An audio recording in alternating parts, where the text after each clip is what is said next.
And here we have The Wounded. This is one of those episodes where the specifics of the story are questionable. I mean, having watched the episode, on a first watch, I was kind of confused as to what was going on because, it starts off with a Cardassian who is ostensibly more or less peaceful ship just randomly firing on the Enterprise for no reason whatsoever. Why? And so they ask the Cardassians what's going on, and the Cardassians claim that they're just returning fire from someone having attacked Cardassian stuff. Which, which okay, one thing about that particular exchange that always bugged me is why is Masset shooting at the Enterprise? Does he even know what Federation ship attacked the thing?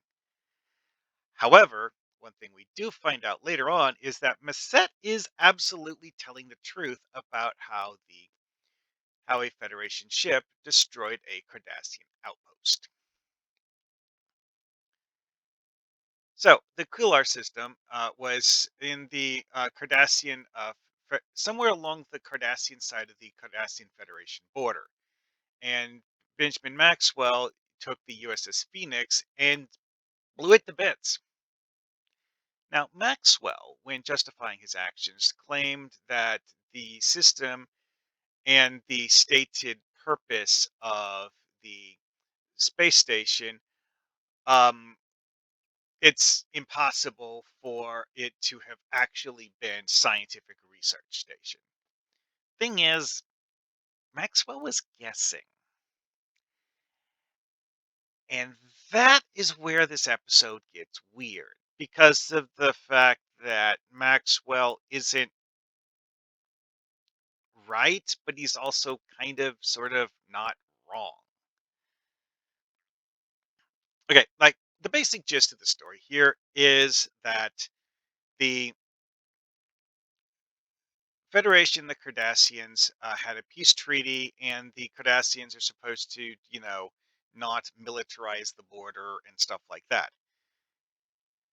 Well, Maxwell thinks that that's what they're currently working on, and he was someone who was in the war, so he has a whole lot of feelings about that.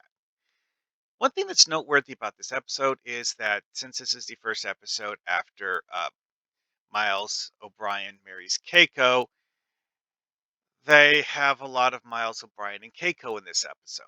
And they justify that by having Miles O'Brien talk about Maxwell, because Maxwell is someone that he'd known during the war.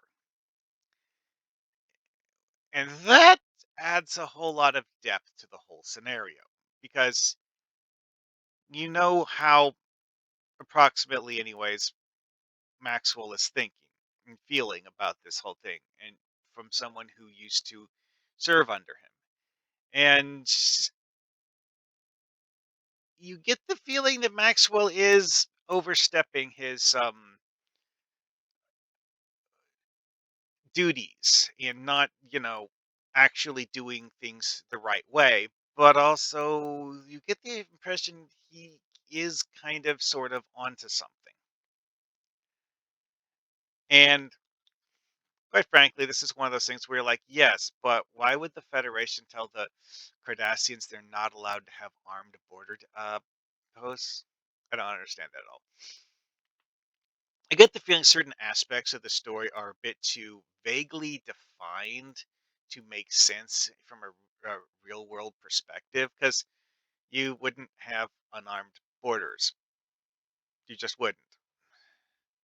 That was actually a whole thing with the whole like Maquis thing, is that the Maquis were taking advantage of um, soft targets on the Cardassian side of the border in order to um, get back at the Cardassians for what had happened in the war. And the Maquis weren't necessarily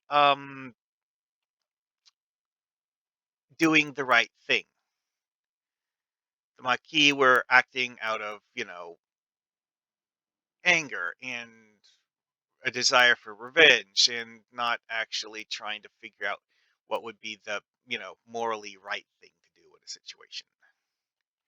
Anyways, though, so this is kind of sort of a foreshadowing thing for the Maquis stuff because Maxwell is technically Starfleet, but the way he behaves in this episode is much like what we would later see from the Maquis, who didn't actually use Starfleet vessels. They would use a variety of other things, like neutral race ships of some sort, or Bajoran ships.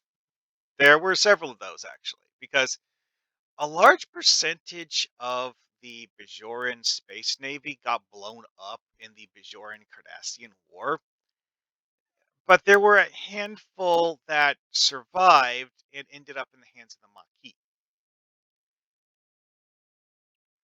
Now, some of those did eventually get returned to the Bajorans after the uh, Bajoran occupation was over, but that was years later, and the Maquis ended up using them in the meantime.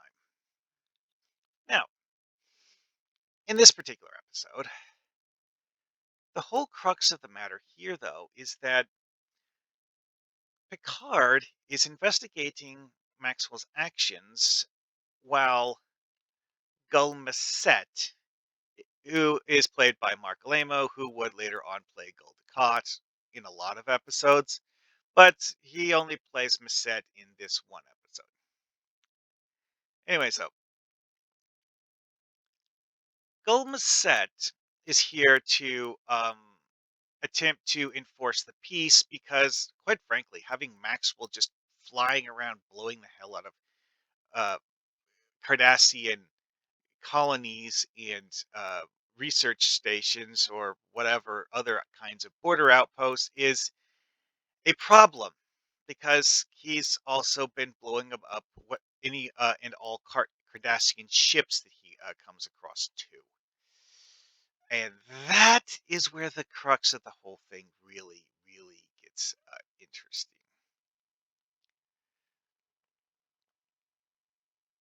Because how many different Cardassian ships did the Phoenix destroy? Hmm.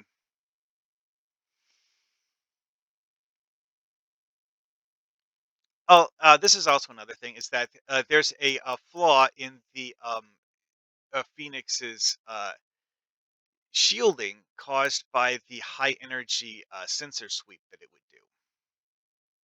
Noteworthy is that this is a unique variant of the Nebula class with this round mission pod thing that we don't ever see on any of the other Nebula class ships. Presumably that had something to do with the high energy sweeps, but yeah, that's all we really know about it. Star Trek Online uses the whole like high energy sweep thing as a justification for giving it anti cloaking technology, which would actually make sense. It's like a energized active sensor sweep would find certain kinds of cloaking, presumably. And we do know that the Cardassians actually understand the concept of cloaking. They don't necessarily have all of their ships cloaked, but that technology isn't unknown to them. And but yeah, it's like Maxwell is flying around using this thing to blow up Cardassian ships. Why? Hmm. Takes a while to find out. Mainly that, like I said earlier, Maxwell believed that the Cardassians hadn't actually been honoring their side of the peace deal, and that the Cardassians had actually been um, trying to trick the Federation into letting the Cardassians rebuild while the um, Federation just, sat back and didn't do anything. Here's the thing, though, is that as we find out later on, even with that logic, in place, the Cardassians really didn't have a good reason to restart have a war with the Federation. Like, yes, the Dominion was able to talk the Cardassians into participating in the Dominion War, but without the Dominion backing them, the Cardassians wouldn't have done anything. Which is one of those things where Maxwell's suspicions are only partially true. Is that are the Cardassians actually preparing for a war, or are they simply going to the limits of what the current peace treaty allows them to do? Hmm. Hard to say. And, well, that's where things get interesting. Because the whole thing of blowing up of Cardassian ships is the reason why Picard and his crew have to act now. Because, well, whether they're Cardassians or Federation citizens, it's still people getting killed.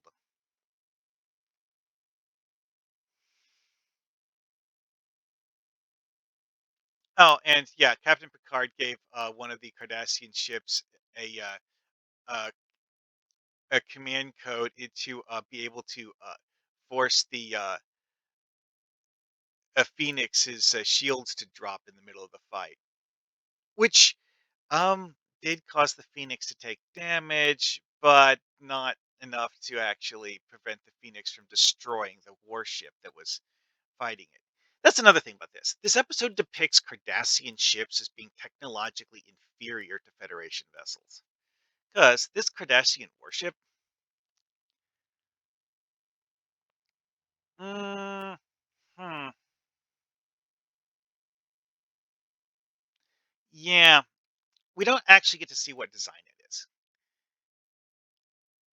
We do know that it has disruptor weapons and stuff like that, but oh, also it has a crew of 600, so it would presumably be a relatively large ship. Because I think they said that the crew of complement of it. Well, let's see here. Let's look at the approximate crew complement of a Nebula class ship. Similar in size to the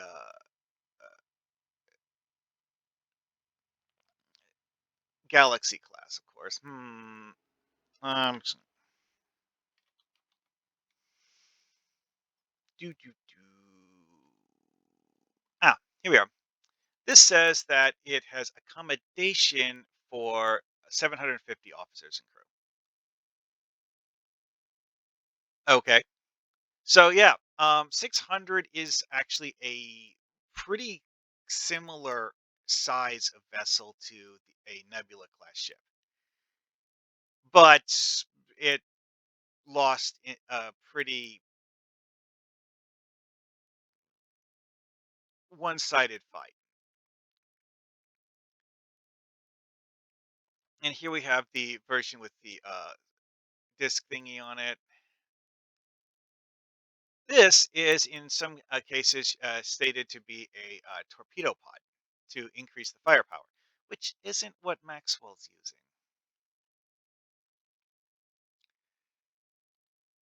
Here we have a slightly different configuration, also with the triangular pod. Anyway, so Maxwell is considered to be someone who is a good,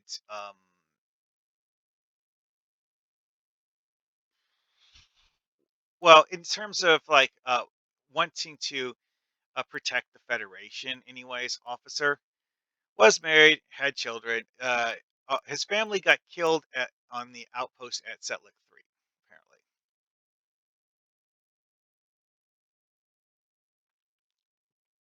It's referred to as a massacre, or, well, that's what Maxwell called it, anyways.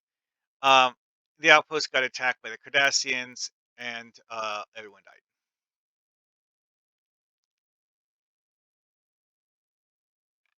Miles O'Brien's like, oh, that seems to have gone well. And what we find out later is that it really kind of sort of had Maxwell go a little insane and do the whole like eternal uh, hatred thing towards the Cardassians, which, eventually results in the current situation where Maxwell is going around straight up murdering any and all Cardassians that he comes across. Not okay, not necessarily all of them, but like leaving all of their outposts defenseless and so on, blowing up all of their supply ships and stuff like that. And again, we don't actually have all of the information that Maxwell was supposedly using, but what we do have tells us that a lot of what Maxwell believed to be true was guesswork, and that Maxwell didn't actually have solid proof of what he was doing. And that was part of the reason why he was acting the way he was, is that he couldn't just go to the Federation Admiralty with proof that the Cardassians hadn't been following their side of the treaty to the letter of the law. So he was trying to covertly um, force them to do it. Which, again, hard to say. The fun thing with this episode is that the person who is the main bad guy, you know that he's a bad guy, but you're not sure exactly how bad. And that's the fun part with this episode is that yes, Maxwell is going off the deep end, but does he have a good reason for it? At any rate, though, enough talk about the episode as written. Doing this for a TTRPG campaign, or this would probably be like a side story kind of thing where you have a big narrative arc, and this is something you do as a sort of one chapter in the story. Because this is one of those things that's like it's the epitome of the rogue ally thing, where one of your allies is doing something they shouldn't be doing, and you don't want to just kill them, but you need to make them stop. Which that gets tricky. Oh yeah, almost that ship was called the Traeger. Anyway, though,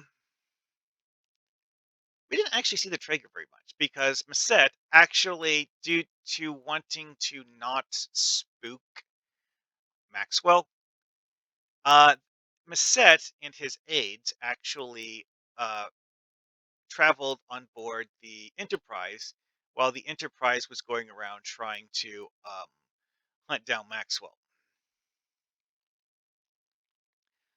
Which, that's something that definitely made for an interesting story because of the fact that we get to hear what Masset thinks about everything because he's literally just standing around talking to Picard.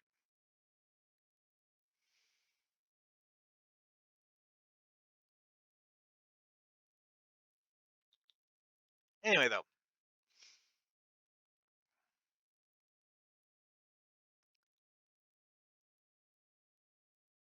like Masset is actually someone who comes across as a good guy, more or less, or good for a Cardassian, anyways, as some people would put it in the show.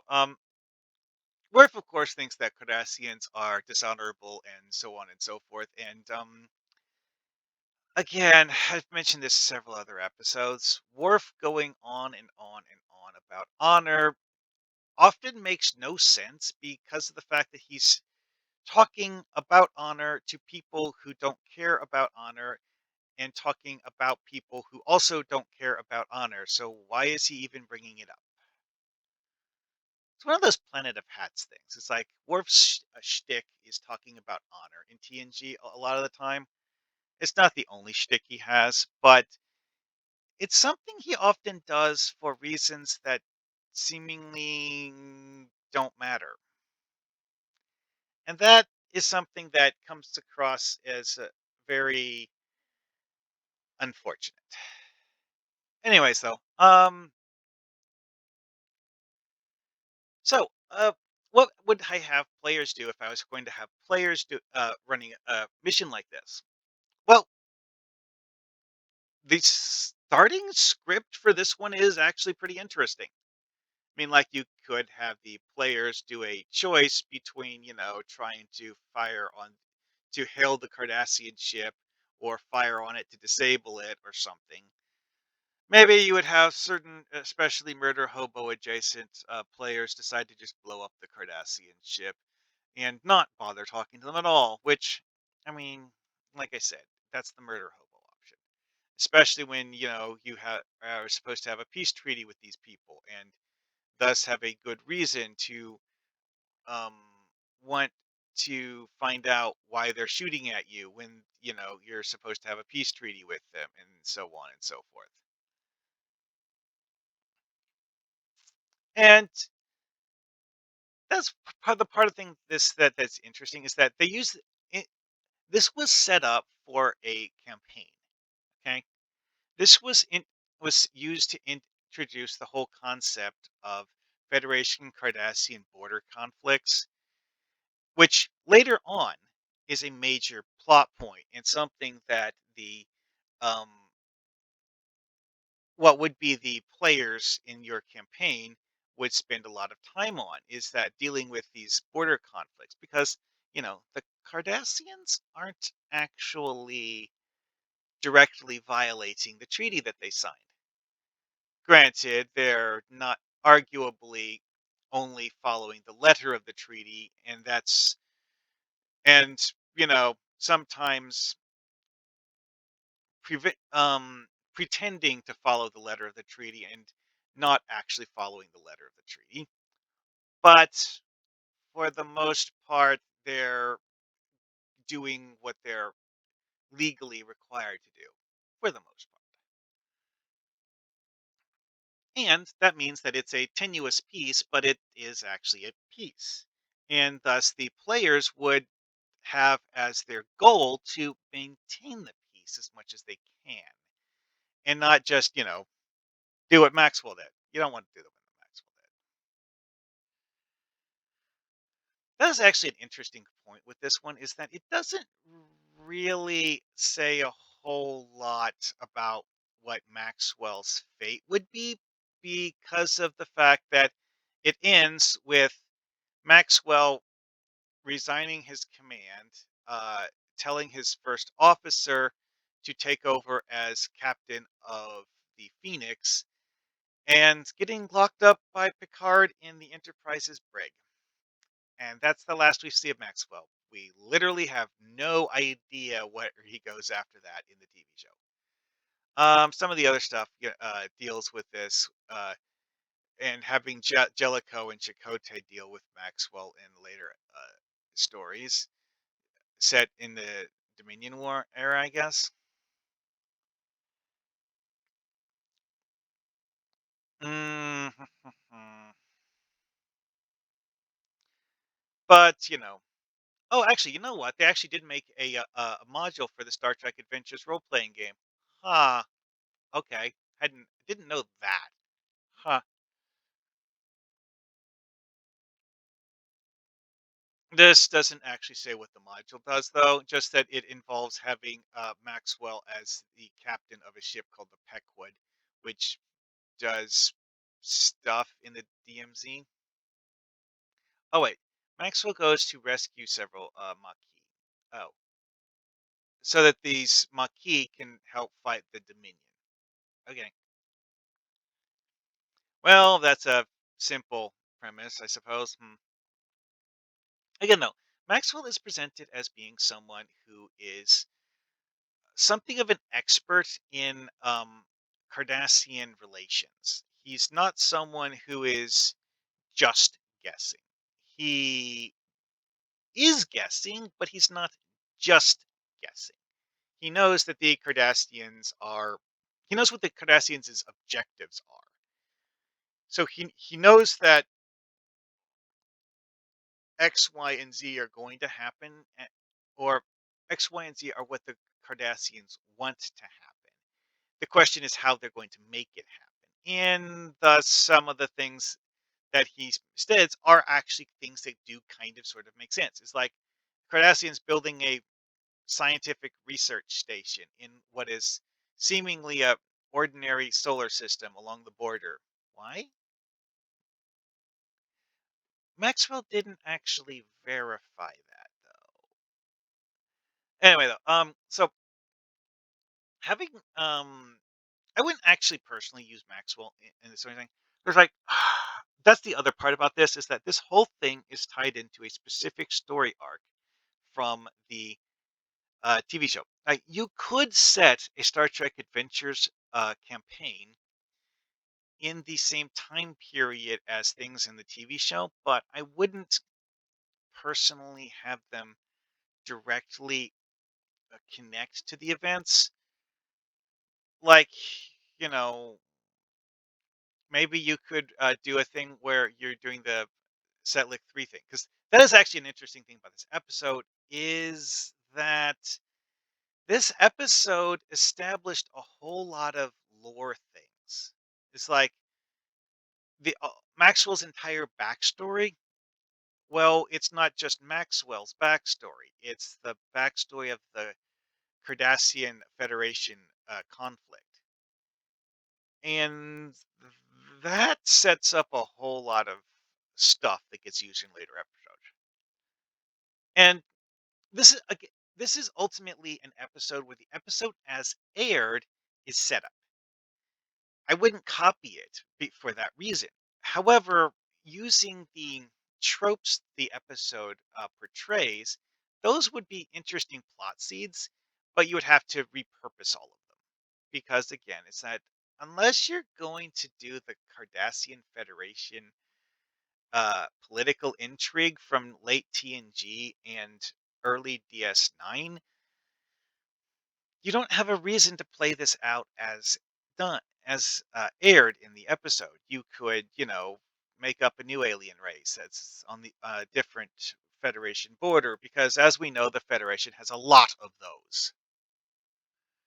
Maybe having it be a minor a power that the Federation doesn't want to fight because they don't want to be forced into a war with a alien race that really isn't suited to fight the Federation, but does actually have enough technology to be a problem if they did try to fight the Federation. That's a thing that you could do.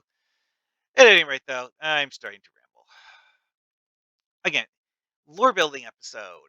This episode really did have a whole lot of lore to it, and like all of the stuff about Setlick 3 and the whole outpost getting destroyed by the Cardassians. That is an interesting thing is that it doesn't really ever establish why the Cardassians attacked the planet.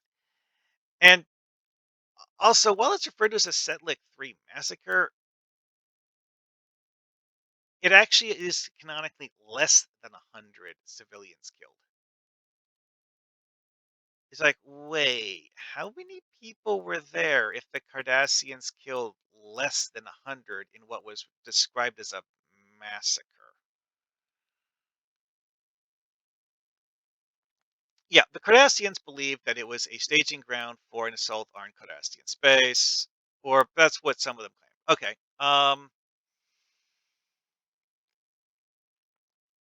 Well, yeah, Maxwell's family lived there. Well, actually, this is actually something that is kind of significant here. Um, they did have Federation personnel from Starfleet living on the Setlik 3 outpost. So the Cardassians did have reason to believe that the Setlik 3 outpost was, in fact, operated by Starfleet. And that is something that is worth paying attention to if you actually were to go with this, is because that's something that they did for the whole like Federation Cardassian Wars, that both sides actually kind of sort of had reasons for things. Neither one was, a white hat or a black hat. There were shades of gray to a certain amount of it because neither side actually, did solely the right thing. Now, certain individuals might be white hat or black hat actors, but they aren't representative of their faction as a whole in that regard. They might be doing what they're supposed to be doing and what their faction claims they're supposed to be doing, but not every member of either faction actually did everything they were supposed to be doing, apparently. Anyway, though, yeah, that sort of a tense border standoff is something that would be quite interesting to write a module for. I wouldn't directly copy the one that we actually got in the show unless you're going to do like holographic simulations that are recreations of major things from the past, which uh, that is actually something that is a good plot device, is that you're just playing out holographic training simulations. It's certainly not a unworkable idea, and especially if you really, really want to reenact what happened in actual TV show episodes, that's a thing you can do. Now, if you have a group of players who have actually seen the episode, it might get a little, predictable. But hey, you know what? That's you having fun. And with that, I will bid you adieu.